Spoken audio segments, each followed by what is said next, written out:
TV news కి స్వాగతం. ముందుగా హెడ్లైన్స్. గండికోట రిజర్వాయర్ నుండి జిల్లాకు శాశ్వత తాగునీటి సమస్య పరిష్కారం. రాజంపేట మిథున్ రెడ్డి వెల్లడి. బీటీ కళాశాలకు పూర్వ వైభవం, విద్యార్థులకు హామీ ఇచ్చిన ఎంపీ మిథున్ రెడ్డి. జానపద కళాకారులను టీడీడీ ప్రోత్సహించాలి. భారీ ప్రదర్శనతో సబ్ కలెక్టరేట్ ను ముట్టడించిన జానపద కళాకారుల సంఘం. ప్రశాంతంగా ముగిసిన సచివాలయ మహిళా పోలీస్ పరీక్షలు.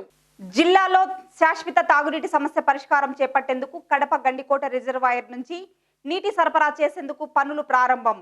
మదనపల్లె, తంబలపల్లె, పీలేరు, పుంగునూరు నియోజకవర్గాలలో హంద్రినీవా కాలువలు మరింత వెడల్పుకు త్వరలో పనులు ప్రారంభం. అందరికీ పక్కా ఇండ్లు, ఆర్థికంగా అభివృద్ధికి ప్రభుత్వ పథకాలు అమలు చేయడం జరిగిందని రాజంపేట ఎంపీ మిథున్ రెడ్డి వెల్లడించారు. బుధవారం మదనపల్లె పర్యటనలో భాగంగా స్థానిక ఎంపీడీఓ కార్యాలయ సమావేశ భవనంలో ఏర్పాటు చేసిన విలేకరుల సమావేశంలో ఎంపీ మాట్లాడారు. 2 ఏళ్ల సీఎం జగన్ పాలనలో ప్రభుత్వ పాఠశాలల్లో సీట్లు లేవని బోర్డులు పెట్టే పరిస్థితులు రావడం, విద్యాశాఖకు పెద్దపీట వేయడమే ఇందుకు కారణమన్నారు. 100 ఏళ్ల చరిత్ర కలిగిన బీటీ కళాశాలను ప్రభుత్వం స్వాధీనం చేసుకుని పూర్వ వైభవం తీసుకువచ్చేందుకు కృషి చేస్తామని హామీ ఇచ్చారు. ప్రశాంత వాతావరణం కలిగిన మదనపల్లె పట్టణంలో రాజకీయ పార్టీలు వేరైనా విమర్శలు, ఆరోపణలు వాస్తవికంగా వస్తుంటాయని, అయితే అసభ్యకరమైన పదజాలంతో మాట్లాడడం, సమాజం తలదించుకునే విధంగా ప్రతిపక్షాలు మాట్లాడడం హాస్యాస్పదంగా ఉందన్నారు. ఈ విలేకరుల సమావేశంలో MLA Nawaz Basha, municipal chairperson Manoja Reddy, ZPTC Uday Kumar, vice chairman Jinka Chalapathi, Noor Azam, co option సభ్యురాలు శారదారెడ్డి పాల్గొన్నారు. మదనపల్లికి సంబంధించిన ఒక ప్రజాప్రతినిధిగా, ఒక ఎంపీగా నా అభిప్రాయాలు కూడా అందరితో కూడా నేను ఈరోజు షేర్ చేసుకోవాల్సిన అవసరం ఉంది. ప్రభుత్వం వచ్చి ఇప్పుడు దాదాపు 2 సంవత్సరాలు అయింది. మన ప్రభుత్వం వచ్చినాక ప్రజలకు ఈ 2 సంవత్సరాల్లో నేను జవాబు చెప్పాల్సిన అవసరం కూడా ఉంది. ఒక పబ్లిక్ రిప్రజెంటేటివ్గా మా బాధ్యత ఏంటి, మేము ఏం చేసామంటే ఒక ఎమ్మెల్యేగా కానీ ఎంపీగా కానీ మేము ఏం చేసామనేది మేము జవాబు చెప్పాల్సిన అవసరం ఉంది. ముఖ్యంగా అందరినీ కూడా నేను ఒక విషయం ఆలోచించమని నేను కోరుతాను. ప్రధానంగా మన మదనపల్లికి సమస్య ఏంటి, మన మదనపల్లి అభివృద్ధి ఇంకా బాగా జరగాలంటే మనకు ఏం కావాలా మనం ఆలోచించాల్సిన విషయం. ముఖ్యంగా మనకు మదనపల్లి అభివృద్ధి జరగాలంటే మనకు కావాల్సింది నీళ్లు కావాలి. తాగునీళ్లు ప్రధాన సమస్య, అదేవిధంగా సాగునీరు కూడా ప్రధాన సమస్య. మన మదనపల్లి నియోజకవర్గం మనకు వర్షాలు పడితే విపరీతమైన ఫ్లడ్ వచ్చే పరిస్థితి చూసినాము. తాగునీళ్ళు ఈరోజు బోర్లు వేసినా కూడా నీళ్లు పరిస్థితి మనం చూసాం. ఇవన్నీ కూడా పాదయాత్రలో ముఖ్యమంత్రి గారి దృష్టికి తీసుకెళ్లడం జరిగింది. ఈరోజు మనం మదనపల్లి నియోజకవర్గానికి జరిగిన బెనిఫిట్స్ మనం ఆలోచించాల్సిన అవసరం ఉంది. అంటే ఏ విధంగా ఒక ప్రపోజల్ ఈరోజు ప్రధానంగా నీళ్ళ సమస్య ఏ విధంగా ఉందంటే, మనకు వచ్చే హంద్రినీవా కాలువ సరిపోతుంది. అనంతపూర్ నుంచి మనకు హంద్రినీవాలో నీళ్ళు రావాలి. ఇదివరకు ఉండే ప్లాన్ ప్రకారం అనంతపూర్లోనే కరువు ఉన్నప్పుడు మన జిల్లాకు నీళ్ళు వచ్చే పరిస్థితి ఎక్కడ కూడా లేదు. మీరందరూ కూడా చూసారు. గత 5 సంవత్సరాల్లో ఎంత ప్రయత్నం చేసినా కూడా తెలుగుదేశం పీరియడ్లో 1 రోజు 2 రోజులు ఇవ్వగలిగిన నీళ్ళు తప్పితే తర్వాత నీళ్ళు వచ్చిన దాఖలు కూడా లేదు. ఈ ప్రభుత్వంలో కూడా మనం పంపులు పెట్టి నీళ్ళు పంపు చేస్తున్నా కూడా నీళ్ళు వచ్చే పరిస్థితి, అక్కడ వాళ్ళు వాడుకున్న తర్వాత మనకు నీళ్ళు వచ్చే పరిస్థితి, రెగ్యులర్గా వచ్చే పరిస్థితి కనపడలేదు. కాబట్టి ఇవన్నీ సమస్యలు కూడా మనం ముఖ్యమంత్రి గారి దృష్టికి తీసుకెళ్ళాము. ముఖ్యమంత్రి గారు ఒకే ఎక్కువ సమయం కూడా తీసుకోకుండా వాళ్ళ సొంత నియోజకవర్గం నుంచి గండికోట రిజర్వాయర్ నుంచి, అంటే గాలేజ్ నగరి పథకం నుంచి హంద్రినీవా పథకం మన మదనపల్లి, తమ్మలపల్లిలో నీళ్ళు వదులుతాయి. కేవలం మన 4 నియోజకవర్గాల్లో అటు కుప్పం వరకు ఎప్పుడు కూడా నీళ్ళు ఇబ్బంది రాకుండా ఇప్పుడు ఉండే మనకి ఏదైతే అలాట్మెంట్ ఉందో, మనకు అనంతపూర్ నుంచి వచ్చిన అలాట్మెంట్ కన్నా 3 ఇంతలు అలాట్మెంట్ ఇవ్వడం జరిగింది. ముందు 350 క్యూసెక్స్ ఉంటే ఈరోజు 800 క్యూసెక్స్ పంపింగ్ ద్వారా, అది కూడా మనకు పైప్ లైన్ ద్వారా ప్రత్యేకంగా కడప జిల్లా నుంచి ఇక్కడ వరకు పైప్ లైన్ ద్వారా 1000 కోట్లు ఖర్చు పెట్టి ఒక పర్మనెంట్ సొల్యూషన్. ఇదేదో ఒక బోర్ వేసో లేకపోతే చిన్న ఎదుగట్టో చేసే పద్ధతి కాదు, పర్మనెంట్ సొల్యూషన్. రేపు భావితరాలు కూడా ఇబ్బంది లేని విధంగా ఈరోజు మనకు కాలేజ్ దగ్గర నుంచి తన సొంత నియోజకవర్గం నుంచి ముఖ్యమంత్రి గారు మన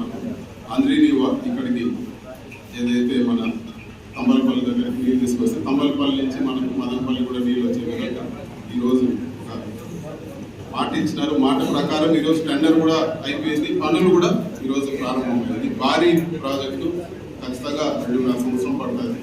కానీ పర్మనెంట్ సొల్యూషన్ మనకు నీళ్ళ సమస్య లేకుండా, మనకు తాగునీటి సమస్య లేకుండా, ఈరోజు మనకు ఇబ్బంది లేకుండా చేసే పరిస్థితి ఏర్పడుతుంది.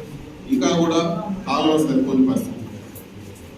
అంద్రినివా కాలువ సామర్థ్యం ఇప్పుడు ఉండే కాలువని 3 ఇంతలు ఎక్కువ నీళ్లు వచ్చే విధంగా సామర్థ్యం పెంచుతాం. దానికి కూడా మీ గత క్యాబినెట్లో కూడా అందరూ కూడా సంతకాలు పెట్టి అప్రూవల్ అయింది, ఫైనాన్స్లో క్లియర్ అయింది. ఇంకా టెండర్లు పిలవడమే తర్వాత ఈ టెండర్లు పిలుస్తానే ఆ పనులు కూడా దాదాపు 1800 కోట్లతో ఈ ఉండే కాలువ సామర్థ్యం కూడా ఎక్కడి నుంచి అమ్మలపల్లి నుంచి మనకు దాదాపు పలంనేరు నియోజకవర్గం వరకు ఈరోజు వైడనింగ్ చేయబోతా ఉన్నారు. వైడనింగ్ చేసేదే కాకుండా కుప్పం వరకు కూడా ఆ నీళ్లు మనకి ఇప్పుడు నీళ్లు వచ్చే నీళ్లు ఒకరోజు ఇక్కడ వదిలితే ఒకరోజు అక్కడ వదిలేని పరిస్థితి ఈరోజు ప్రస్తుతం ఉంది. ఇవన్నీ కూడా పర్మనెంట్ సొల్యూషన్. మన ప్రాంతం పశ్చిమ మండలాలు అంటేనే ఈరోజు నీళ్ళు లేని పరిస్థితి ఉంది. నీళ్ళు లేని పరిస్థితి లేకుండా ఈరోజు పర్మనెంట్ సొల్యూషన్గా మనకు భారీ ప్రాజెక్టులకు ముఖ్యమంత్రి గారు, మన ఎమ్మెల్యే గారు రిక్వెస్ట్గా, ఇక్కడ ఉండే మిగతా ఎమ్మెల్యేలుగా, ఒక ఎంపీగా, ఒక మంత్రి గారు అందరూ రిక్వెస్ట్ చేయడంతో ఆయన మనకు తక్షణమే ఆయన కూడా పాదయాత్రలో మన బాధలన్నీ కూడా చూశారు కాబట్టి మనకు శాంక్షన్ చేస్తారు. ఇది ఒక భారీ సక్సెస్ అని చెప్పచ్చు మన నియోజకవర్గానికి. రిజల్ట్ రావడానికంటే భారీ ప్రాజెక్టులు మన మీద 6 నెలలు 3 నెలల కంటే పరిస్థితి ఉండదు. ఖచ్చితంగా 2 సంవత్సరాల పైన పడుతుంది. ఎందుకంటే వేల కోట్లు ఖర్చు పెట్టి దాదాపు మనం 200 కిలోమీటర్ల అవతల నుంచి పైప్ లైన్ ద్వారా నీళ్ళు తీసుకొచ్చి మనకి ఇక్కడ ఉండే మన కాలువలు ఇచ్చి ఇక్కడ ఉండే ఊళ్ళకి ఇవ్వాలంటే ఇది జరిగేటప్పుడు అనంతపూర్ నుంచి వచ్చే నీళ్లు ఎటు మనకు వస్తాయి. ఇది కాకుండా మనకు ఈ ప్రాంతంలో వాటర్ స్టోర్ చేసుకునేదానికి కూడా మనకు ఫెసిలిటీస్ లేదు. ఇప్పుడు ఈరోజు 3 రిజర్వాయర్లు మన ప్రాంతంలో ఇవ్వచ్చు. ఇంతవరకు మన జిల్లాలో అతిపెద్ద రిజర్వాయర్ ఇప్పుడు ముదివేడులో కానీ, నేతిగుంటవరపల్లిలో కానీ, అదేవిధంగా ఆవులపల్లి 3 రిజర్వాయర్లు మన పశ్చిమ ప్రాంతంలో ఇవ్వడం జరిగింది. ఈ 3 రిజర్వాయర్లో కూడా 6.5 టీఎంసీ అంటే దాదాపు కళ్యాణ్ డ్యామ్ కన్నా 6-7 సార్లు పెద్ద ఎక్కువ వాటర్ కెపాసిటీ స్టోర్ అయ్యే పరిస్థితి. మనకు జిల్లాలో పెద్ద డ్యాములో కళ్యాణ్ డ్యామ్, దానికి 6 ఇంతలు మనం ఇక్కడ వాటర్ స్టోర్ చేసుకునే కెపాసిటీ మనకు ఈరోజు ముఖ్యమంత్రి గారు కల్పించారు. అవి కూడా టెండర్లు అయిపోయినాయి, అవి కూడా ల్యాండ్ సర్వే జరుగుతూ ఉంది. మదనపల్లి నియోజకవర్గానికి బెనిఫిట్ జరిగే రిజర్వాయర్ ఏదంటే నేతిగుంటవరపల్లి వస్తూ ఉంది. అక్కడి నుంచి పంపింగ్ ద్వారా చుట్టుపక్కల రామసముద్రం కానీ ఇంకా మిగతా చోట్ల కూడా వస్తుంది. అదేవిధంగా వాటర్ మనకు అంద్రినివా నుంచి ఏ విధంగా ఇప్పుడు సిటిఎం చెరువు ఇవ్వాలా ఇవన్నీ కూడా ప్లాన్ చేస్తున్నాం. వీటన్నిటి నుంచి కూడా వాటర్ ఎప్పుడైతే మనకి ఎక్కువ వస్తుందో మన చెరువులన్నీ కూడా కనెక్షన్ ఇచ్చి చేసుకునే పరిస్థితి. ఇది ఒక మనకు వెస్టర్న్ తాలూక్స్కి మరీ ముఖ్యంగా మదనపల్లి నియోజకవర్గానికి ఒక వరం అని మనం చెప్పుకోవచ్చు. ఇంకా కూడా తాగునీటిలో ఇంకా కూడా మీకు విషయం చెప్పాలంటే అంద్రినివా కాలువ పరిధిలో అందరికీ కూడా నీళ్ళు తాగునీళ్ళు అందరూ కూడా మళ్ళీ అక్కడి నుంచి వాళ్ళు నీళ్ళు తెచ్చుకోవాల్సి వస్తుంది అన్నీ కూడా. కాబట్టి మన మదనపల్లి నియోజకవర్గం కానీ అదేవిధంగా తంబలపల్లి, పీలేరు, 4 నియోజకవర్గాలు కూడా వాటర్ గ్రిడ్ పథకం ఇవ్వడం జరిగింది.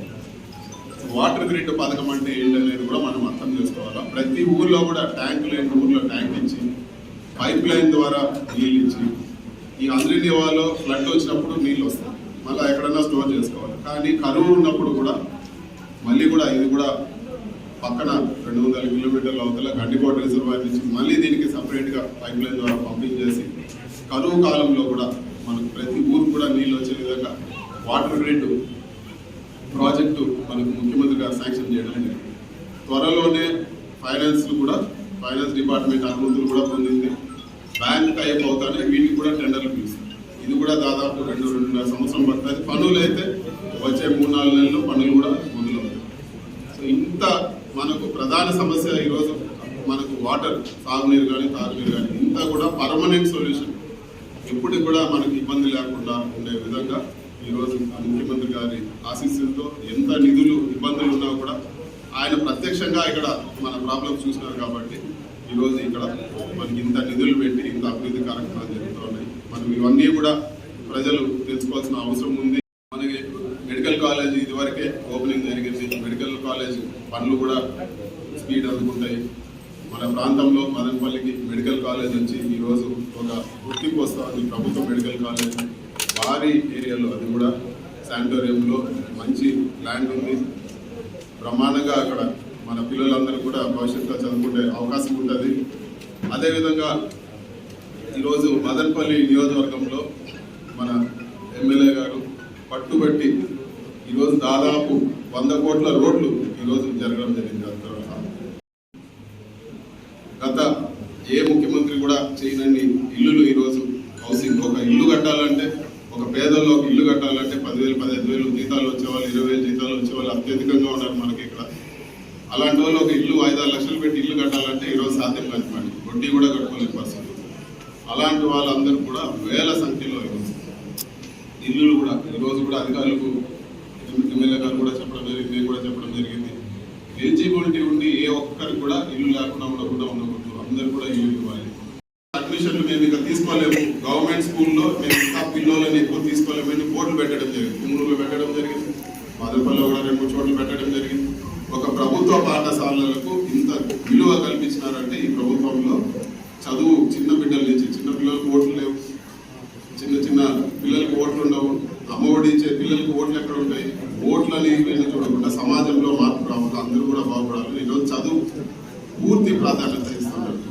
మహమ్మారి అందరూ ఇబ్బంది పడినా చాలా ఇబ్బందిగా ప్రజలు శాసనసభ్యులుగా అలాగే అధికారులు కూడా అనేక రకాల ఇబ్బంది పడినా కూడా ఎంతవరకు అయితే జగనన్న ఇచ్చారో ఆ మేనిఫెస్టోలో 100% అధికారులు అందరూ సహకరించి మేనిఫెస్టోలో ఏదైతే మాట ఇచ్చారో దానికి అంతా మీరు పూర్తిగా సహకరించి పూర్తి తీసుకుని పోయేదానికి ప్రత్యేకంగా మీకు ధన్యవాదాలు తెలియజేస్తున్నాం. ఏదైతే మీరు దయచేసి ఆలోచించుకోవాల్సింది ఏమంటే, ప్రభుత్వాలన్నీ మాకు అధికారులు మీరే ఉంటారు కాబట్టి ఏ అధికారం మంచి చేసినామంటే, ఏ ప్రభుత్వం మంచి చేసినామంటే, ఏ ముఖ్యమంత్రి గారు మంచి చేస్తామనే స్వభావం పెట్టుకొని మీరు ప్రజలు కూడా మంచి చేసే కార్యక్రమం చేయాలి, ప్రజలకు నిత్యం పనిచేసే కార్యక్రమం చేయాలి, ప్రజలకు మంచి జరిగే కార్యక్రమం చేయాలి. రాజకీయ నాయకుల కంటే ప్రభుత్వ అధికారుల దగ్గరే ప్రజలు ఎక్కువ పోతారు. ప్రభుత్వ అధికారులు పనిచేయకపోతే రాజకీయ నాయకులు పోతారు. కాబట్టి మీరు దయచేసి ప్రభుత్వానికి చెడ్డపేరు రాకుండా, ప్రభుత్వానికి ఏ బంధం కలగకుండా దయచేసి మిమ్మల్ని కోరుకునేది ఏమంటే, మీరు అందరూ కలిసి ఏదైతే అన్ని శాఖలు ఉన్నాయో అన్ని శాఖలు కూడా ప్రజలకు మంచి చేసే కార్యక్రమం చేయాలి. రాబోయే కాలంలో ఇంకా దాదాపు 2.5 సంవత్సరాలు వైఎస్ఆర్ కాంగ్రెస్ గవర్నమెంట్ జగన్మోహన్ రెడ్డి ముఖ్యమంత్రిగా ఉంటాం. రాబోయే కాలంలో కూడా మళ్ళీ ఈ రాష్ట్రానికి 25 ఏళ్ళ వరకు జగన్మోహన్ రెడ్డి ఉండేట్లుగా ఊరు పెట్టి 2 పేజీలు మేనిఫెస్టో చేశారు. అక్టోబర్ 2వ తారీఖు నుంచి పల్లెపాటు ముఖ్యమంత్రి గారు. కాబట్టి మీరు దయచేసి ఏదైతే సమస్యలు ఉన్నాయో ఆ సమస్యలంతా షార్ట్అవుట్ చేసి మా దృష్టి ఎంపీ గారికి ఎట్లా ముందుకు తీసుకొని పోవాలనే కార్యక్రమం కూడా చేస్తాం. రాబోయే కాలంలో కూడా మీకు ఏదైతే మా సర్పంచ్ వాళ్ళు కూడా మీరు సహకరిస్తూ అందుకు ముందుకు తీసుకుని పోయే కార్యక్రమం చేయాలని చెప్పి మనసారా కోరుకుంటున్నాను. కళాకారుల భజనలతో సబ్ కలెక్టరేట్ దద్దరిల్లింది. గ్రామీణ జానపద కళాకారులను గుర్తించి టీటీడీ తిరుమల కొండపై భజనలు నిర్వహించే అవకాశం కల్పించాలని స్థానిక మిషన్ కాంపౌండ్ నుండి భారీ ప్రదర్శనతో సబ్ కలెక్టరేట్ ను ముట్టడించిన జానపద కళాకారుల సంఘం. ఈ సందర్భంగా జానపద కళాకారుల సంఘం చిత్తూరు జిల్లా అధ్యక్షుడు రెడ్డప్పారెడ్డి అధ్యక్షతన జరిగిన అఖిల భారత ప్రాచీన తెలుగు జానపద వృత్తి కళాకారుల సంఘం వ్యవస్థాపక అధ్యక్షులు పులిమామిడి యాదగిరి మాట్లాడుతూ టీటీడీ అధికారులు గ్రామీణ భజన కళాకారులను గుర్తించి అవకాశాలు కల్పించాలని కోరారు. టీటీడీ తన వైఖరిని మార్చుకుని కళాకారులకు అవకాశం ఇవ్వకుంటే నవంబర్ 11వ తేదీన తిరుపతిలో భజన సమ్మేళనం చేపడతామని హెచ్చరించారు. సబ్ కలెక్టర్ జోక్యం చేసుకుని జానపద కళాకారులను ప్రోత్సహించేలా తిరుమల కొండపై భజనలకు అవకాశం కల్పించాలని కోరారు. సంఘం తిరుమల తిరుపతి దేవస్థానంలో నిలిచిపోయిన భజనలను వెంటనే ప్రారంభించాలని ఈరోజు మదనపల్లి సబ్ కలెక్టర్కు తెలియపరచడానికి వచ్చినాము. అంతరించిపోతున్న కళారూపాలను వెలికి తీసి ఒక తాటిపైకి తెచ్చి హిందూ ధర్మానికి విస్తృతంగా ప్రచారం చేయాలని జానపద వృత్తి కళాకారుల సంఘం అభివృద్ధి చేస్తుంటే భజనను ఆపేసేయాలని, పూర్తిగా రద్దు చేయాలని ఇప్పుడున్న పాలక మండలి సభ్యులు ఈవో గారు తీసుకున్న నిర్ణయం ఖండిస్తూ తిరిగి వెంటనే తిరుమల తిరుపతి దేవస్థానం భజనలు ప్రారంభించాలని మన జానపద వృత్తి కళాకారుల సంఘం తరఫున పెద్ద ఎత్తున పోరాటం చేస్తున్నాం. ఈ పోరాటము కలెక్టర్ గారు స్పందించి వెంటనే ఈఓ గారికి తెలియపరిచి భజన ప్రారంభించకపోతే భవిష్యత్తులో పెద్ద పోరాటం, ఉద్యమ దీక్ష పోరాటాలు ఉంటాయని కూడా మా జానపద కళాకారుల సంఘం తరఫున హెచ్చరిక చేస్తున్నాం. జానపద వృత్తి కళాకారుల సంఘం ఆధ్వర్యంలో ఈరోజు మదనపల్లి సబ్ కలెక్టర్ ఆఫీస్ దగ్గర తిరుమల కొండపీద భజనను మళ్లీ పునఃప్రారంభించాలని చెప్పి ఈఓ గారి సిఫారసు చేయించడానికి నిన్న చిత్తూరు కలెక్టర్ ఆఫీస్ దగ్గర ఆ ప్రాంతంలో ఉండే కళాకారులందరితోటి కలెక్టర్ గారి మెమోరాండం ఇచ్చాం. ఈరోజు మదనపల్లి చుట్టుపక్కల ఉండేటువంటి 4 నియోజకవర్గాల కళాకారులందరితో సబ్ కలెక్టర్ ఆఫీస్ దగ్గర మెమోరాండం ఇవ్వడానికి, గ్రామీణ ప్రాంతాల్లో అణగారిపోతున్నటువంటి జానపద కళారూపాలను బ్రతికించుకోవడానికి, ఆ జానపద కళారూపాలలో ఆ భగవంతుని వేడుకుంటూ శ్రీ వెంకటేశ్వర స్వామి యొక్క సంకీర్తనలు పాడుకుంటూ భజన చేస్తున్నటువంటి కళాకారులు 170% మంది దళితులు, అంటే ఎస్సీ ఎస్టీలకు సంబంధించిన వాళ్ళు, 20% మంది బీసీలు వెనుకబడిన తరగతుల వాళ్ళు భజనలు చేస్తూ ఉంటే, ఈ భజనలు మా కొండ మీద అవసరం లేదు, శాస్త్రీయ సంగీతంలో ఉండే కూచిపూడి, భరతనాట్యం, కథక్కళి లాంటి కళారూపాలకు నాదనీరాజంలో అవకాశాలు ఇస్తాం తప్ప, టీవీలలో ప్రోగ్రాంలకు అవకాశం ఇస్తాం తప్ప, గ్రామీణ ప్రాంతాల్లో ఈ పామరులుగా ఉండే భజన కళాకారులకు మాకు ఇవ్వాల్సిన అవసరం లేదని చెప్పి తిరుమల తిరుపతి దేవస్థానం చెప్పడం చాలా విడ్డూరం. ధర్మ ప్రచారం అంటే కొండ మీద చేసేది మాత్రమే కాదు, గ్రామీణ ప్రాంతాలలో అన్యమత ప్రచారం జరుగుతున్న ఈ నేపథ్యంలో ధర్మ ప్రచారాన్ని ముందుకు తీసుకుపోవడానికి భజనలను ఒక సారథిగా, ఆయుధంగా తయారు చేసుకుని ఎవరు ఆదరించినా ఆదరించకపోయినా వాళ్ళ సంస్కృతి సాంప్రదాయాన్ని తాత ముత్తాతల నుంచి తరతరాలుగా వారసత్వంగా ఈ భజనలు కొనసాగిస్తా ఉన్నారు. అలాంటి కళాకారుల్ని నెత్తిన పెట్టుకుని చూసుకోవాల్సిన తిరుమల తిరుపతి దేవస్థానం ఈ రోజు ఈ పామరులు చేసే భజన మాకు అవసరం లేదని చెప్పడం అంటే అది ఆగ్రహానికి గురవుతున్నారు. ఈ భజన కళాకారులు 30 సంవత్సరాలుగా కొండ మీద అవకాశాలు ఇస్తున్నారు. ఈ రోజు కొత్తగా వచ్చిన టీటీడీ ఈఓ, జేఈఓలు భజన అవసరం లేదంటే చూసుకుంటూ ఊరుకోవడానికి ఈ కళాకారులందరూ సిద్ధంగా లేవు. ఎన్నో పోరాటాలు చేసి, పాదయాత్రలు చేసి, ధర్నాలు చేసి, నిరాహార దీక్షలు చేసి, అనేక రకాల ఉద్యమాలు చేసి ఈ కళాకారులు సాధించుకున్న కోరికలు ఒక్కటి కూడా వదులుకోవడానికి మేము సిద్ధంగా లేవు.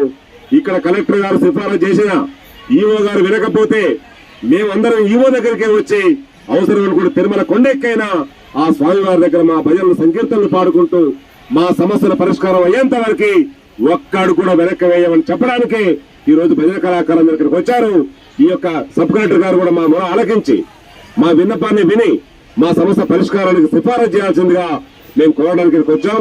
వచ్చిన మిత్రులందరూ కూడా ఇప్పటికే మాకు మద్దతు ఇవ్వడానికి దళిత సంఘాలు, ఎస్టీ గిరిజన సంఘాలు, వెనుకబడిన తరగతులు బీసీ సంఘాలు, ప్రజాప్రతినిధులు, రాజకీయ నాయకులు, అన్ని పార్టీల వాళ్ళు, ప్రజా సంఘాల వాళ్ళందరూ కూడా మా ఈ కార్యక్రమాన్ని మద్దతిస్తానికి వచ్చారు. ప్రజానాట్య మండలి కళా సంస్థలు మొత్తం కూడా ఈ కార్యక్రమంలో భాగస్వామ్యం అవుతున్నాయి. చినుకు పెద్ద గాలివానైనట్టు వెంటనే పరిష్కరించాల్సిన విషయాన్ని పరిష్కరించకుండా పెద్ద ఎత్తున ధర్మానికే విఘాతం కలిగించే విధంగా అధికారులు చేయకూడదని చెప్పి హెచ్చరిక చేయడానికి మేము ఈ రోజు మదనపల్లిలో సబ్ కలెక్టర్ ఆఫీస్ దగ్గర మెమోరాండానికి వచ్చాం. రాజంపేట పార్లమెంట్ సభ్యులు పివి మిథున్ రెడ్డి ఎమ్మెల్యే నవాజ్ బాషాతో కలిసి బుధవారం ఉదయం ఎంపీడీఓ కార్యాలయం నందు నిర్వహించిన స్పందన కార్యక్రమంలో ముఖ్య అతిథిగా పాల్గొన్నారు.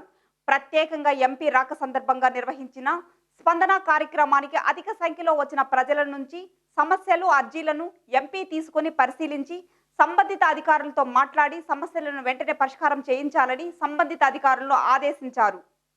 నాటి వైఎస్ఆర్ పాలనలో ఇచ్చిన ఇందిరమ్మ కాలనీలో మౌలిక సదుపాయాలు కల్పించకపోవడంతో పలు ఇబ్బందులు ఎదుర్కొంటున్నామని ఆ ప్రాంత నివాసితులు ఎంపీకి అర్జీల ద్వారా విన్నవించారు.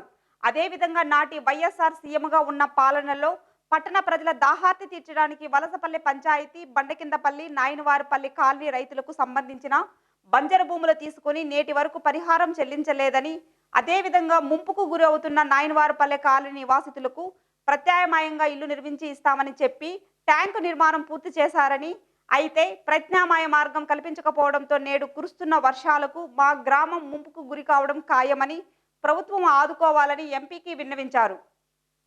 అధికారులని, ప్రజాప్రతినిధుల్ని నేను కోరేది ఒకటే.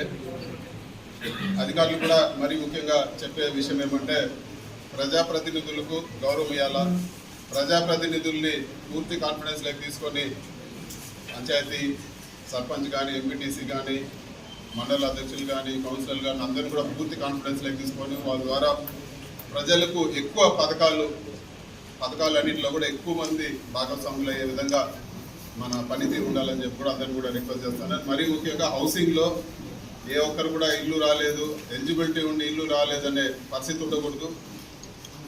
మన అధికారులని ప్రజాప్రతినిధుల్ని చెప్పే విషయం ఏమంటే చిన్న చితక కారణాలతో ఏ ఒక్కరు కూడా లాస్ అవ్వకూడదు. ఏ ఒక్కరు కూడా హౌసింగ్ కానీ లేకపోతే చేయూత కానీ ఆసరా కానీ లేకపోతే అమ్మఒడి కానీ ఏ పథకంలో కూడా మిస్ అవ్వకూడదు. ఎక్కువ మంది ఎన్రోల్ అవ్వాలని చెప్పి కూడా మీ ఈరోజు సభాముఖంగా మీ అందరూ కూడా కోరుకుంటున్నారు. ఇంకా కూడా ఏదైనా సమస్యలు ఉన్నా లేకపోతే ఏదైనా నేను చేయగల పనులు ఏదన్నా కూడా దయచేసి మీరు తెలియజేసిన పక్షంలో అవన్నీ కూడా సాల్వ్ చేసేదానికి సిద్ధంగా ఉండాలని చెప్పి కూడా తెలియజేస్తాను. అదేవిధంగా ఈరోజు తక్కువ సమయంలో పిలిచినా కూడా ఎంతో అభిమానంతో సొంత పనులను వదులుకొని ఇబ్బందులు ఉన్నా కూడా అందరూ రావడానికి అందరూ కూడా పేరు పేరున కృతజ్ఞతలు. అందరూ కూడా ఎల్లప్పుడూ ధన్యవాదాలు. మదనపల్లి మండలం కోలబైల్ అమ్మచెరు మిట్ట ఏసీ గోడ వెనకాల ఉంటాం. రాజశేఖర రెడ్డి గారి హయాంలో మాకందరికీ కాలనీ ఇవ్వడం జరిగింది. అక్కడ మేము 12 సంవత్సరాల నుంచి ఉన్నాము. ఇప్పుడు మాకు అప్పటి నుంచి ఏమైనా మాత్రం ప్రభుత్వం నుంచి ఎటువంటి ఒక్క రూపాయి కూడా అభివృద్ధి పనులే జరగడం లేదు. కాలువలు, రోడ్లు అవి చాలా అధ్వానంగా ఉన్నాయి. 12 సంవత్సరాల నుంచి అనేక కష్టాలు పడుతున్నాము. మా సర్వే నెంబర్కి అయితే కరెంటే లేనప్పుడు పోయినాము. అడవుల్లోకి ఎన్ని ఇబ్బందులు ఫేస్ చేసుకుంటామో మీకే తెలుస్తుంది, అర్థం చేసుకోండి. ఇప్పుడు ఎంపీ గారితో మాట్లాడినాము. అప్పుడు కూడా ఆయన ఇంతకుముందు 4 సంవత్సరాల ముందే వచ్చారు. మా కాలనీ అంతా చూసినారు. మన ప్రభుత్వం వచ్చిన వెంటనే చేస్తామని హామీ ఇచ్చారు. ఇప్పుడు మళ్ళీ ఆయన దృష్టికి తీసుకెళ్ళాము. చేస్తామని ఇప్పుడు ఆయన చెప్పినారు. వెంటనే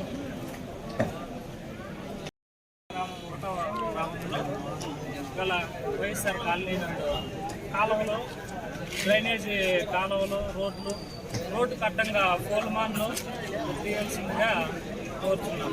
పిల్లలు స్కూల్కి వచ్చేదానికి బస్సులు, ముసలి వాళ్ళు పోయేదానికి వచ్చేదానికి దారులు లేక ఎంతోమంది పడిపోతున్నారు. అన్నిటికీ చాలా ఇబ్బందిగా ఉన్నది. మాపై దయ ఉంచి తొందరగా ఈ పరిష్కారం చేయవలసిందిగా కోరుతున్నాం. ఎమ్మెల్యే కూడా మేము చేస్తాము అంటున్నారు. 3 సంవత్సరాలైనా అలాగే కొనసాగుతూనే ఉంది. దయచేసి మా పైన దయ ఉంచి ఈ ఒకసారికైనా మీరు చూడాల్సిందిగా కోరుతున్నాం. మేము చేస్తాము అని చెప్తున్నారు సార్ కూడా. 20 ఏళ్ళు అవుతుంది అమలులోకి వచ్చి. అది సంవత్సరాలు కానీ వాళ్ళు వచ్చేసిందిలే అయిందిలే. ఇప్పుడు 5 ఏళ్ళ నీకు ఇస్తాం, మన్నాడిస్తాం. చిత్తూరు కలెక్టర్ పోటీ, మదనపల్లి కలెక్టర్ పోటీ ఇట్లే తిప్పుతా ఉన్నారు. ఇప్పుడు ఎమ్మెల్యే సార్ 2 మాటలు రాత్రి పెట్టి మళ్ళీ సూచించిన పట్టలు కప్పుకున్నాము. ఇండ్లు పడిపోతూ ఉన్నాయి. బాత్రూమ్ లేదు, ఏం లేదు. చాలా బాధపడుతూ ఉన్నాము. మునిగిపోతా ఉన్నది. ఇంకా అంతా గట్టిగా 2 పదులు పడితే మునిగిపోతుంది. మళ్ళీ నీళ్ళు రోడ్ల కిందకి వచ్చినాయి. ఇప్పుడు అతి ఇస్తే చేసేస్తాం బొమ్మ మాట్లాడారు. ఏం చేస్తారో ఏమో. దయచేసి మాకు న్యాయం జరగాల్సిందిగా కోరుతా ఉన్నాము. నాయనవారిపల్లి, మదనపల్లి మండలం, వలసపల్లి గ్రామం, నాయనవారిపల్లి విలేజ్లో ఉంటున్నాం. గత 11 ఏళ్ళుగా ఈ సమ్మర్ స్టోరేజ్ పోతుందని పెద్దవారు కలెక్టర్ గారు కావచ్చు, నెల్లూరు కలెక్టర్ గారు, చిత్తూరు కలెక్టర్ గారు, మదనపల్లి కలెక్టర్ గారు, ఎంఆర్ఓ గారు అందరూ వచ్చి చూసి ఇది ముంపుడు గురవుతుంది అని అట్లీస్ట్ బాత్రూమ్ కూడా ఇవ్వటం లేదు. ఇండ్లు పడిపోయే స్టేజ్లో ఉన్నాయి. కాబట్టి దయచేసి ఇప్పటికైనా ప్రభుత్వ వారు కన్నులు తెరిచి మాకు న్యాయం చేయాల్సిందిగా కోరుతున్నాము అని మిథున్ రెడ్డి గారి ఎంపీ మిథున్ రెడ్డి గారి దగ్గరికి వచ్చి చేతులు ఎత్తి నమస్కరించి మా ఇండ్లు మా కోరికలన్నీ తీర్చేలా పునర్వాసం కల్పించాలని దయచేసి చేయండి అని చెప్పి కోరడం అయినది. బీటీ కళాశాలను ప్రభుత్వం స్వాధీనం చేసుకుని పేద విద్యార్థులకు న్యాయం చేయాలి. కళాశాలల నుండి ఎంపీడీఓ కార్యాలయం వరకు rally. Lok Sabha panel speaker Mithun రెడ్డికి విజ్ఞాపన. హామీ ఇచ్చిన ఎంపీ. రాష్ట్ర ప్రభుత్వం తీసుకున్న ఏడేడ్ రద్దు విధానంతో చరిత్ర కలిగిన బీటీ కళాశాలను ఎడ్యుకేషన్ సొసైటీగా మార్పు చేసి ప్రైవేట్ కళాశాలగా మార్పు చేసేందుకు బిసెంట్ సెటనరీ ట్రస్ట్ రిజిస్టర్ చేసుకుందని, దీంతో పేద విద్యార్థులు వేలకు వేలు ఫీజులు చెల్లించి చదువుకునే స్తోమత లేదని విద్యార్థులు ఎంపీ ఎదుట వాపోయారు. దీనిపై స్పందించిన ఎంపీ మిథున్ రెడ్డి కళాశాలను ప్రభుత్వపరం చేసుకుని ఆస్తులను సైతం స్వాధీనం చేసుకుని నాణ్యమైన విధితో పూర్వ వైభవం తీసుకువస్తానని విద్యార్థులకు హామీ ఇచ్చారు.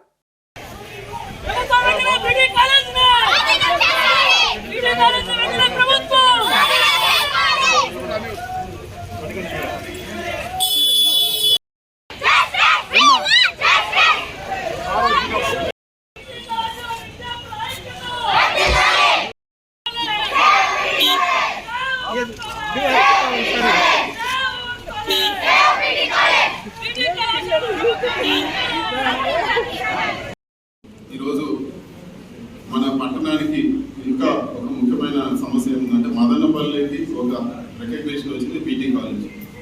పీటీ కాలేజ్ ఈరోజు పరిస్థితి చూస్తే దీని అవస్థలో ఉంది. ఈరోజు వాళ్ళు నష్టాలు పెట్టే పరిస్థితి లేదు. ప్రభుత్వం దృష్టికి మేము తీసుకోవడం జరిగింది. ముఖ్యమంత్రి గారి దృష్టికి తీసుకుపోయి పీటీ కాలేజ్లో మహామహులు చదువుకొని వచ్చారు, పెద్ద పెద్దవాళ్ళు చదువుకొని వచ్చారు, ఎంతో మందికి జీవితాన్ని ఇచ్చింది. అలాంటి కాలేజ్ ఈరోజు పాటుపడే పరిస్థితి ఉంది. మీరు జోక్యం చేసుకోవాలని చెప్పి ముఖ్యమంత్రి గారు కూడా మేము కోరడం జరిగింది. ముఖ్యమంత్రి గారు అధికారులు కూడా నియమించారు. ట్రస్ట్ వాళ్ళతో మాట్లాడి ఆ కాలేజీని ఇంకా కూడా ఇంప్రూవ్ చేస్తాం. పీటీ కాలేజ్ పేరు మాత్రం ఉండదు. పీటీ కాలేజీలో ₹1 ఆస్తి కూడా బయట అన్యాక్రాంతం కాకుండా, ₹1 కూడా అమ్మకుండా ఉండే ప్రాపర్టీని అంతా సేఫ్ గార్డ్ చేసి బ్రహ్మాండంగా కాలేజీని డెవలప్ చేసి ఒక మోడల్ కాలేజ్గా తయారు చేస్తారని చెప్పి ముఖ్యమంత్రి గారు చెప్పడం జరిగింది. ఇదే మాట మేము ట్రస్ట్ వాళ్ళు కూడా చెప్పడం జరిగింది. ఇందులో పట్టణంలోని ప్రముఖుల సహకారం కూడా తీసుకోవడం జరిగింది. ఇక్కడ ఎక్కడ కూడా ఇది బీటీ కాలేజ్ విషయంలో ఎక్కడ కూడా రాజకీయాలకు తావలేదు. మిట్స్ కాలేజ్ ఓనర్ గారిని కూడా మేము మాట్లాడడం జరిగింది. ఆయన కూడా ముందుకు వచ్చి ఊరు బాగుపడేదానికి మా సహకారం కూడా ఉంటుందని చెప్పి ఆయన కూడా చెప్పడం. ఆయన కూడా మా ధన్యవాదాలు, కృతజ్ఞతలు. అదేవిధంగా ఇప్పుడు ఎవరైతే మేనేజ్మెంట్ ఉన్నారో మురళీధరం సార్ కానీ మిగతా వాళ్ళు కానీ అందరూ కూడా మేము దీన్ని ఒక కొలికి తీసుకురావాలి, కాలేజ్ బాగుండాలని చెప్పి ఒక నిర్ణయానికి రావడం జరిగింది. అందరూ కూడా అందరి పాత్ర కూడా మీకు మనం నేర్చుకోదగ్గ విషయమే. ప్రతి ఒక్కరు కూడా పీటీ కాలేజ్ ఇంప్రూవ్ కావాలని మా కమిట్మెంట్ కూడా అది. ఈరోజు ఎమ్మెల్యే గారి కమిట్మెంట్, ఎంపీ గారు నేను చెప్పేది కూడా ఏమంటే పీటీ కాలేజ్ని అభివృద్ధి చేసే బాధ్యత మాది. ఎప్పుడైతే ఈ నెల 1 నెల 2 నెలల లోపల ఎప్పుడైతే మేనేజ్మెంట్తో వాళ్ళు పూర్తిగా వాళ్ళ ప్రభుత్వంతో మాట్లాడించి మేనేజ్మెంట్ ట్రస్టీస్ ఏవైతే కేసులు వేస్తారో అవన్నీ కూడా విత్డ్రా చేయించి గవర్నమెంట్ హ్యాండ్ ఓవర్ చేసి పూర్తిగా డెవలప్ చేసి పూర్తి స్థాయిలో స్టాఫ్ పెట్టి ఇంకా కూడా కోర్సులు మంచి కోర్సులు వచ్చేటట్టు చేసి ఇన్ఫ్రాస్ట్రక్చర్ కూడా డెవలప్ చేసి పీటీ కాలేజ్కి పూర్వ వైభవం తీసుకొస్తామని చెప్పి కూడా ఈరోజు ప్రశాంతంగా ముగిసిన సచివాలయ మహిళా పోలీస్ పరీక్షలు. రాష్ట్ర ప్రభుత్వం ఆదేశాల మేరకు మదనపల్లె డివిజన్లో బుధవారం స్థానిక మిట్స్ కళాశాలలో 3 విడతలుగా 259 మంది సచివాలయ మహిళా పోలీసులకు ఆన్లైన్ పరీక్షలు నిర్వహించడం జరిగిందని డీఎస్పీ రవి మనోహరాచారి పేర్కొన్నారు.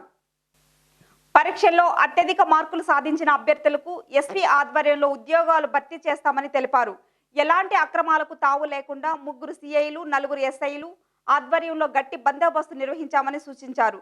ఈ కార్యక్రమంలో సర్కిల్ ఇన్స్పెక్టర్ అశోక్ కుమార్, నాగార్జునరెడ్డి, హరిహర ప్రసాద్, ఫాతిమా, శివనాగమణి తదితరులు పాల్గొన్నారు. ఈరోజు మహిళా పోలీస్కి ఎగ్జామ్స్ జరుగుతున్నాయి. వాళ్ళ యొక్క ప్రొబేషన్ కంప్లీట్ చేయాలంటే తప్పనిసరి ఎగ్జామ్ రాయాలి. ఆ ఎగ్జామ్ దాంట్లో ఈరోజు రాష్ట్ర వ్యాప్తంగా అదేవిధంగా మన మదనపల్లి సబ్ డివిజన్లో ఈరోజు మిట్స్ కాలేజీలో 3 షిఫ్ట్లో, అంటే పొద్దున ఒక షిఫ్ట్, ఇప్పుడు రన్నింగ్ షిఫ్ట్, నెక్స్ట్ ఇంకొక షిఫ్ట్ ఉంది. ఈ 3 షిఫ్టుల్లో మన మదనపల్లి డివిజన్లో ఉండేటువంటి మహిళా పోలీసులు అందరికీ కూడా ఎగ్జామినేషన్స్ కండక్ట్ చేస్తున్నాం. దాని తర్వాత ఫలితాలను బట్టి వాళ్ళ యొక్క ప్రొఫెషన్ డిక్లేర్ చేస్తాం. ప్రభుత్వం ఎంతమంది? 259 మంది మొత్తము ఉన్నారు మా దగ్గర, మా డివిజన్లో. ఇప్పటికీ ఒక షిఫ్ట్ అంటే 102, ఇంకో షిఫ్ట్ 100, దాదాపు ఒక 200 మంది వరకు అటెండ్ అయ్యారు. మిగతా ఇంకొక షిఫ్ట్లో ఇంకా అటెండ్ అవుతారు. వాళ్ళందరూ ఎగ్జామ్ అయిన తర్వాత ఫలితాలను బట్టి ఎస్పీ గారు ప్రొఫెషన్ డిక్లేర్ చేస్తారు. బీసీలకు వెన్నుదన్నుగా ఉండి వారి అభ్యున్నతికి పాటుపడే ప్రత్యామ్నాయ రాజకీయ వేదిక ఏర్పాటుపై పీలేరులో జరిగే బహిరంగ సభలో స్పష్టత ఇస్తామని బీసీ హక్కుల పోరాట సమితి వ్యవస్థాపకులు బోడెం రాజశేఖర్ పేర్కొన్నారు. బీసీ హక్కుల పోరాట సమితి ఆధ్వర్యంలో స్థానిక సంఘం ఫంక్షన్ హాల్ నందు అక్టోబర్ 24వ తేదీ పీలేరులో నిర్వహించే బీసీ బహిరంగ సభపై డివిజన్ స్థాయి నాయకులతో సమీక్ష సమావేశం నిర్వహించారు. రెవెన్యూ డివిజన్ స్థాయి బీసీ హక్కుల పోరాట సమితి సమావేశానికి మండల, నియోజకవర్గం, జిల్లా స్థాయి నాయకులు హాజరైనారు. ఈ సందర్భంగా బోడెం రాజశేఖర్ మాట్లాడుతూ అక్టోబర్ 24న పీలేరు పట్టణంలో బీసీ హక్కుల పోరాట సమితి ఆధ్వర్యంలో నిర్వహించే బహిరంగ సభ నిర్వహణ, పేదలపై దాడులు, పోలీసుల వైఫల్యాలపై చర్చించడం జరుగుతుందని వెల్లడించారు. పోలీసులు ఏకపక్షంగా వ్యవహరిస్తూ ధనికులకు వత్తాసు పలుకుతూ పేదలకు అన్యాయం చేస్తున్నారని విమర్శించారు. మదనపల్లె చుట్టూ జరుగుతున్న భూ కబ్జాలకు అంతు లేకుండా పోయిందని, దీనికి అధికారం తోడైందని విమర్శించారు. మా బీసీల తల రాతలు మాత్రం అలానే ఉన్నాయి. అవి మారాలంటే మేమేం చేయాలి అనేటువంటి విషయం పీలేరు సమావేశంలో తెలియజేస్తున్నాం. అలాగే రైతు విషయంలో, పేదరికం విషయంలో, పేద ప్రజల విషయంలో, యువత విషయంలో ఈ 4 విషయాల్లో మేము స్పష్టత తీసుకొని పీలేరు సభలో మేము ఒక కొత్తదనంతో, కొత్త వెలుగులతో రేపటి భావితరాలకు ఏం చేస్తున్నాం, మా బీసీ హక్కుల పోరాట సమితి ఏ విధంగా ముందుకెళ్తుంది, ఏ ప్రయత్నం చేయబోతుంది అనేటువంటి విషయాన్ని కూడా అక్కడ పీలేరు సభలో తెలియజేస్తున్నాం. అలాగే భవిష్యత్తులో రాజకీయ పరిస్థితి గురించి పీలేరు సభకు ఒక పెద్ద జడ్జిలు కూడా, మేధావులు కూడా అక్కడికి రాబోతున్నారు. వారి సమక్షంలో మేము ఏం చేయబోయేది రాజకీయ పార్టీ దిశానిర్దేశం అనేటువంటిది కూడా క్లుప్తంగా అవాళ విశ్లేషిస్తూ ప్రజల ముందుకు తీసుకురావాలనేటువంటిది కూడా మా ప్రయత్నం ఉంది. ఈ ప్రయత్నానికి రాజకీయ పార్టీలకు మాకు ఎలాంటి సంబంధం లేదు. ఈ ప్రయత్నంలో బడుగు బలహీన వర్గాల వారు కాకుండా పేద ప్రజలు అందరూ కూడా ఈ ప్రయత్నానికి వారి వారి సహాయ సహకారాలు ఇస్తూ, అలానే మేము చేస్తున్నటువంటి ఈ ప్రయత్నాలకు మా కార్యవర్గ సభ్యులు కూడా ప్రతి ఒక్కరూ కూడా దీనికి వెన్నంటే ఉండి వారి సహాయ సహకారాలు అందించి అక్కడ పీలేరులో జరగబోయేటువంటి మహాసభను ప్రతి ఒక్కరూ కూడా శక్తి వంచన లేకుండా జయప్రదం చేయాలని చెప్పి మనసారా నేను కోరుకుంటూ అందరికీ మరొకసారి పాదాభివందనాలు తెలియజేస్తున్నాను. బీసీ హక్కుల సాధన సమితి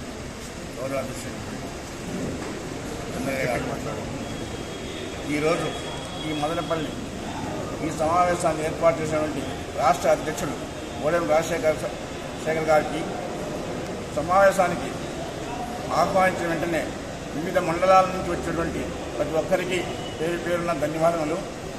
మా అధ్యక్షుడు చెప్పినట్లు రేపు నెల 24వ తేదీ పీలేరులో ఒక గొప్ప బహిరంగ సభ ద్వారా మా ఐకమత్యాన్ని తెలియజేయాలనుకున్నాం. కావున పరిసర మండలాల్లో ఉండే బీసీలందరూ కూడా ఆ సమావేశానికి వచ్చి జయప్రదం చేయవలసిందిగా ఈ సభాముఖంగా అందరినీ కోరుకుంటున్నాం. వాస్తవంగా మా అధ్యక్షుడు చెప్పినట్లు మాకు పొందవలసినటువంటి హక్కులు మేము ఇప్పటికి కూడా పొందలేకున్నాం. అది రాజకీయంగా కావచ్చు, ఉద్యోగపరంగా కావచ్చు, అన్ని వాటా మాకు 52% ఉన్నటువంటి బీసీలు ఏ లెక్క చూసినా ప్రభుత్వ ఉద్యోగాలలో ఏ 10%, 15% కంటే ఎక్కువ లేరనేది తెలిసినారు. కాబట్టి ఏ పార్టీలతో ప్రమేయం లేకుండా మా హక్కులను మేము సాధించుకునే దానికోసం మేమందరము కలిసికట్టుగా ఉండి మేము ఒక నిర్ణయాలను తీసుకుంటాం. ఆ నిర్ణయాలకు అందరం కూడా కట్టుబడి ఉండి మా అధ్యక్షుల ద్వారా భవిష్యత్తులో మేము ఒక మంచి నీతివంతమైన, శక్తివంతమైన, అందరికీ ఉపయోగపడేటువంటి కార్యక్రమాలు చేపడతామని చెప్పేసి ఈ సభాముఖంగా తెలియజేస్తున్నాను. ఇట్లు నా పేరు. ఈ దినము ఈ మదనపల్లి పట్టణానికి చేసేటువంటి మన బీసీ సోదరులు, బంధుమిత్రులు అందరికీ నా ధన్యవాదములు. ఎన్నో కష్ట నష్టాలకు వచ్చి ఈ సభకు ఇచ్చేసినటువంటి అందరికీ మరోసారి నా తల వంచి పాదాభివందనములు. ముఖ్యంగా ఈరోజు ఈ సభ ఉద్దేశం ఏమంటే, రేపు నెల అనగా అక్టోబర్ 24వ తారీఖు పీలేరులో జరగబోయే మహాసభ, దాని మహాసభను మహత్తరమైన శక్తి మన బీసీలకు ఉంది అనేది ఒక నిరూపించబడే దినం అది. ఆ రోజు నుంచి మన వాళ్ళందరికీ కూడా ఒక మహత్తరమైన శక్తి ప్రతి ఒక్కరికి వస్తుందని నేను ఆశాభావంతో ప్రతి ఒక్కరిని పేరు పేరున అన్ని మండలాల నుంచి వచ్చిన నాయకులందరూ కూడా మన వాళ్ళందరినీ ప్రతి ఒక్కరు వందల సంఖ్యలో కూర్చొని వచ్చి మా పిల్లల్లో జరగబోయే మహాసభను జయప్రదం చేయాల్సిందిగా మరీ కోరుకుంటూ, మీ అందరి సహాయ సహకారాలు ఆ రోజు నాకు తప్పనిసరిగా నేను కోరుకుంటూ ఈ అవకాశం ఇచ్చినటువంటి మన రాష్ట్ర అధ్యక్షుడు బీసీ హక్కుల పోరాట సమితి రాష్ట్ర అధ్యక్షుల వారికి, మిగతా మన మదనపల్లి తాలూకు రామలింగయ్య సార్ గారికి, తదితర మన సహచర కార్యవర్గం అందరికీ కూడా నా ధన్యవాదాలు తెలియజేసుకుంటూ విరమిస్తున్నాను. ఈ వార్తలు ఇంతటితో సమాప్తం. తిరిగి రేపటి వార్తల్లో మళ్ళీ కలుసుకుందాం.